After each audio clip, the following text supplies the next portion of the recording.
Hello and welcome back to the channel. Today I'm going to be doing a little bit more work on Mrs. Winn. So let's go out front and let's have a look and see where we're up to.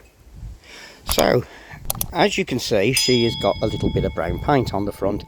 If you go back to last week's video, I've just finished all the welding that I wanted to do, and weather was turning a little bit crap on me, so I had a little bit of brown in a rattle can, and I just thought, right, let's get some paint on there and keep any rust at bay. So what I want to do is get this paint back off and smooth out all these repairs and all that, and then I can give it a real good coating of stone chip on there, and of course underneath, which is also brown. But yeah, that's where we're up to. I'm not going to take this under seal off the wing, there's no point because it's all good, but what I will do is mask up to that line anyway and give that a coat of stone chip as well, so that'll all be the same there, as will the other side. Oh look, I've still got some car crash to clean up there, whoops. So here as well, obviously give all this a wash and what have you, but there I'll have a good dousing of stone chip as well, and hopefully get this front looking a little bit better, and hopefully start putting it together a little bit. I'm still yet to receive my radiator back because I sent that away to be repaired and dressed up, and also the coolant pipe that runs along the front, I've still got that to dress up, so maybe in this video, we'll see how we go, I can get that done also. So let's crack on. Right, so I've just carried out a few other little welding repairs that I needed to do. The problem I've got is actually getting under here to sand anything because of this being in the way. So I'm going to have to do this by hand. But what I will be doing is just roughing this up, and I'll give it a skim of filler just to smooth things over, especially along this front where it's not quite sitting right. So we'll get all that nicely reshaped, and then once the filler's gone off, we'll get a nice coat of primer on there, and then we'll get the stone chip on. So this shouldn't take too long. It's just a case of how fast I'll really want to go. But like I say, once all this is stone chipped and painted, I will be getting in all these little holes around here and underside there, and getting all this coated up with some wax oil and chain lube, engine oil, whatever we can find to put in there, so this doesn't come back. All good fun. Right, so I don't like to use too much filler, but I'm not sure if the camera would pick it up before, but that top ledge there and that lip at the front was a little bit dented and hiddledy-piddledy, so it's just a case of just a quick skim of filler there. Most of that's going to come off anyway, because all I want to fill in is the low spots on it.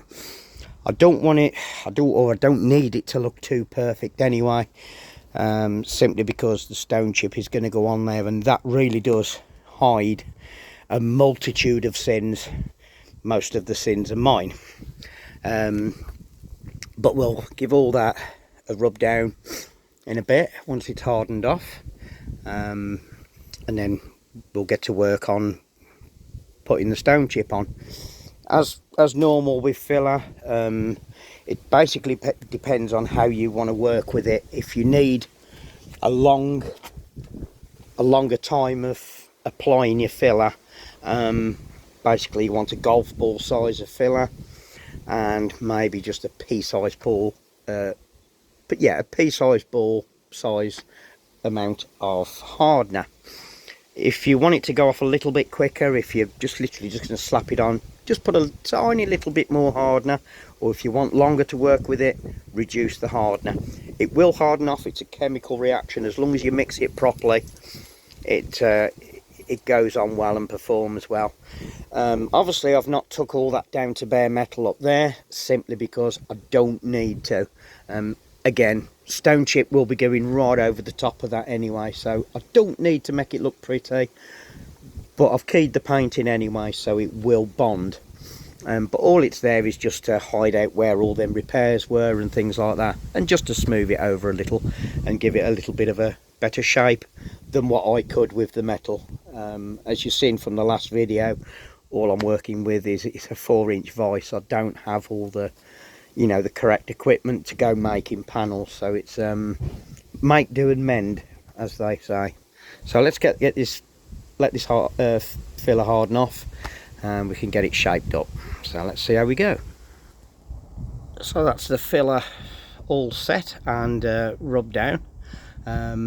Obviously not going to town too much on it, because I'm now about to start applying the stone chip. So as you can see, I've masked a line there. Basically, I don't want the stone chip on this part of the front. Everywhere else there I'm not too fussed about, because I'm going to spray it anyway. I'm going to spray here, but obviously this sits up above the bumper, and obviously I want that smooth. But anything below and behind the bumper, that's where the stone chip's going to be going. So let's make it look a little bit pretty and get some stone chip on there. So that's the stone chip on. All I need to do now is wait for that to cure. I have gone quite thick with it under there, simply because I made a little bit of a mistake and it's very difficult to work with. So it was a case of, right, hide my mistake and just plaster it on. Not that I care, it's got that stippled stone chip look about it, which is what I wanted anyway, and it does the job of protecting it anyway.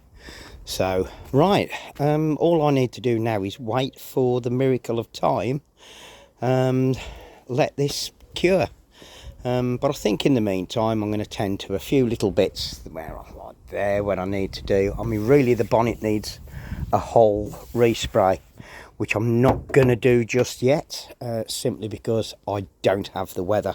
But what I can do is paint all this up, obviously, and hopefully run down the sides of the wings there underneath the bumper once I've cleaned that up. But I have done the stone chip all the way underneath. So we are basically ready for paint. It's just that I've got to wait. So we will swap the welder and the sander and the filler and everything else for the compressor, an airline and a spray gun. Let's get a nice little dusting on it. So I think it's fair to say that one coat turned into another.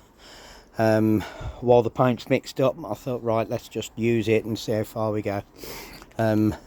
Basically just a quick going over along the front there, and already that looks 100 times better than it used to. Obviously just down at the bottom of them wings there as well. I didn't bother cleaning that up, not just yet, because I'll have to T-cut it all in anyway later on, just to make sure that it's all good. So for a first coat I'm quite happy with that. I think once this has gone a little bit tacky, what I might do is just give it another going over. Don't appear to have gotten any runs anywhere, so I think I've got my gun set pretty much okay. As we're spraying, basically you can either work with a lot of pressure or not much pressure. I'm kind of in between, and that is the kind of gun I'm using. It's just a gravity fed Clark gun. It's not the cheapest, but it's also not very expensive. It is actually quite cheap in comparison what you can spend on a spray gun. I've always got on all right with them. Once I've done what I've got to do with them, I usually leave them in the shed for a bit, and then by the time I come to clean them, they're knackered. So I just throw them away. Yeah, I think it costs 25 quid, and basically it'll do the job for what I want to do with it. So yeah, I'm happy with that. So there's a little bit of paint left in there, which I will use up in a bit, and just give this another coat so it's all tickety-boo. But yeah, match isn't too bad either. I think they've got that pretty much okay. I mean, obviously I've not cleaned the wing for a bit, but yeah, pretty good match, I'd say. And of course underneath we're all nice and brown again, so I'd like to give that another coat at least to make sure the paint on there is nice and thick, same as up there. I just want to make sure it's nice and thick. Here turned out well. The repair that I did along here, that turned out all right as well, so I'm quite chuffed with that. I was able to get a nice layer of paint on the flat part there, so that's all hidden everything as well. So yeah, all good.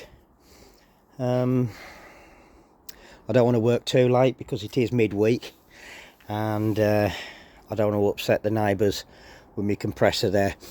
Just for if anybody's interested, the compressor is also a Clarky thing from Machine Mart, but this is the twin cylinder 50 litre tank. And yeah, I mean, if you're just going to spray a panel at a time, or even a couple of panels at low pressure, yeah, you can get the paint on, and it's not going to keep, you know, it's not going to run out of air, shall we say. But if you're working at higher pressure, I would kind of recommend keeping it just down to one panel at a time. But yeah, so far that's turning out really well. Really chuffed with that. So, with the miracle of time, there she is. She is brown. Now you will notice she's wearing trapezoidal headlights. Trapezoidal, isn't it? Yeah. Okay, this is basically just a test. I know I did put a vote out on the last video to say twins or trapezoidals, and a lot of people have come back with twins. So the dilemma I have, although I really want to listen to what you guys think, I really do like the big trapezoidals. I think it just works better on some cars, and I think russet brown, I don't know why, but it just seems to work just that little bit more. I don't know. Jury's still out. I've not made a decision yet, simply because I've got them all stripped down. So I'll just take it over to the other bits, like so. Yeah, the base plates for the twin headlights are pretty dire. So I don't want to put them in this condition anyway. So I am going to restore those and have them all nicely done. There's a couple of these adjusters that want looking at, simply because those bits there are worn out, and I guess all these screws need coming out and cleaning anyway. The surrounds are in good nick. I don't have any spares, but I do have, I think I've got about 3 pairs. I think I threw the one pair of trapezoidal headlights away because they're absolutely knackered. But I have got another set up in the loft, and obviously the set that Mrs. Winn is now wearing. Yeah, bumper's about ready to go on. I'm going to clean everything up as well before it goes on and gets bolted into place. Yeah, I like those. I really do like those, but yeah, I agree with what everybody says. The twins do look better, and Mrs. Winn did originally come with twins, but I don't know. I really like those. Help. And that's my bumper loosely in position, and you'll notice I've got a couple of tea towels either side there as just a way of protecting the paint, because I don't want to scratch it. So that's just a nice little tip for you, is if you're putting a bumper on like this, just to put a couple of tea towels there, and yes, move it, but it won't scratch me paint. So yeah, all good. Let's get this bolted up, get her polished up, and let's see how she looks. So after all that, can't even see the repairs I've done. That looks okay, I think. I'm quite happy with that. The main thing, I mean, obviously I knew that the bumper and the number plate would hide most of what I've done, but obviously it was that underside tray there that needed really all the work, simply because it was rotten. Simple as that. But it was one of them repairs it wouldn't really make any difference to the appearance of the car, other than it now looks all nice and tidy, shall we say. So what am I doing in a bit? Oh yeah, so I've got me headlights to repair. I've yeah, my headlight backing plates to repair. I've still got the radiator tube to repair, and obviously wait for me radiator to come back. So there's still plenty to do, but I can do all that from under the bonnet. So I think really I could let her down off the ramps, because I don't need her up in the air as such. So yeah, I think I'll do that. And there we go, she's off the ramps. I didn't bother connecting the battery, I just basically pushed her off, and because I've still got to put all the wiring loom back in anyway after I've maybe put the twins back in. But anyway, the radiator's still got to go in, and I've still got loads of repairs to do. So there we go. She's had a quick wash, as the mighty white has as well, because it's white and it only has to rain once and it looked blooming awful. And Gary had a bit of soap thrown on her, just because. Let's not worry about Gary at the minute. So then, let's go and repair my headlamps and get everything cleaned up. I'm still tempted to keep them trapezoidals. How many times in this video do you think I'm going to say trapezoidal? Right, let's get the headlights done. So you join me back after a couple of days break because of work and the weather's been rubbish. You will notice it's still wearing the trapezoidal headlights, and I've decided I'm leaving them in for the time being, purely because I need to basically totally restore the lamp surrounds and the base plates. So at present they're going to stay in.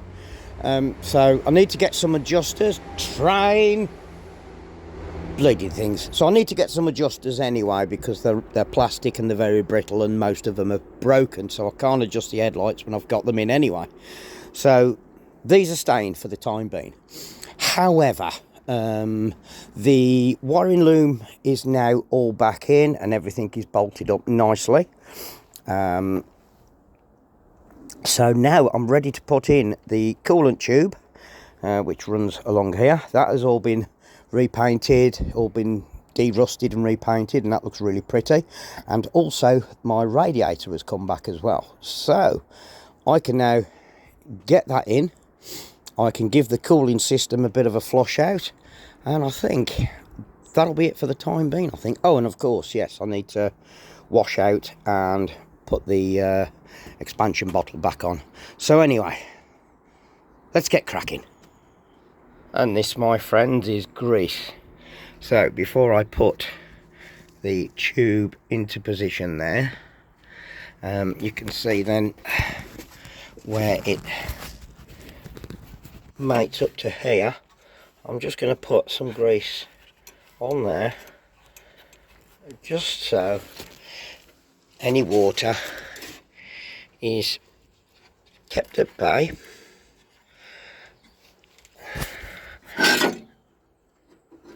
Because I don't want things getting rusty again, so a little bit of grease will just keep that away.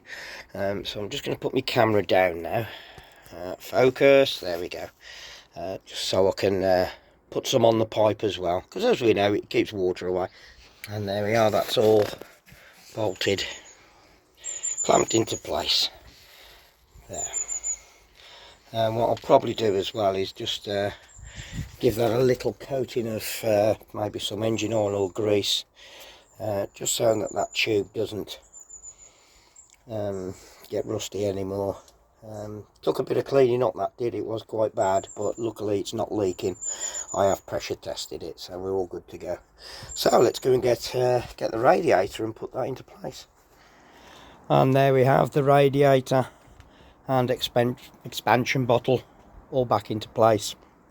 So really all that's left for me to do now is top the cooling system up, give it a flush out, and run the engine up. So yeah, there we go. Happy with how that's turned out. So there we have it. That's that done. I can put this bit to bed and work on the next bit. Hopefully all systems go, and with a bit of luck she is going to be on the road this year, as long as we can get to do a little bit every weekend. But yeah, she's not far off. So that's all from me in this video. I do apologise to you all. I have left the big lights on and not put the twins on, and there is a reason for that. I've restored all the back plates, but the adjusters are broke, so I need to get some new adjusters. And looking at the lamps themselves, they're all a bit crappy inside, so there's no point from going this far with Mrs. Winn. There's no point me putting old lamps back on there that are just going to look a bit crap. So I will be purchasing some new lamps, but I will be getting, rather than sealed beam units, I'm going to upgrade to halogens on the dip and main beam, and hopefully try and get some of the main beam lamps also. And I think they'll be using a H1 bulb, I think, if memory serves correct anyway. So the twins will be going on, but at a later date. But for the time being I'm going to run with the big lamps, because I do like them, and I know you guys like the twins, so it'll be a bit of a swap over later on. But as it is at the moment, all I really want to do now is get the car running again by topping up the coolant and all that, checking for leaks obviously, because now I want to be able to move the car around and turn it around, get down the other side of the car as well.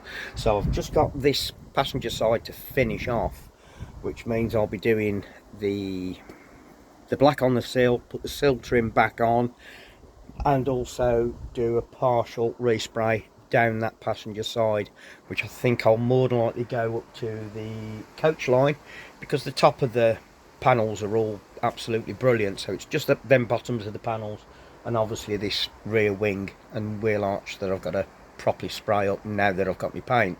So that's what I'll be doing, weather permitting. So that's where we'll be in the next installment, I think.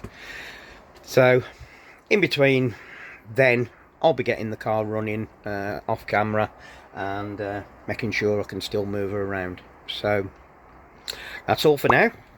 Don't forget to like and subscribe and comment below, and take care of yourselves and each other. See you later. Bye bye.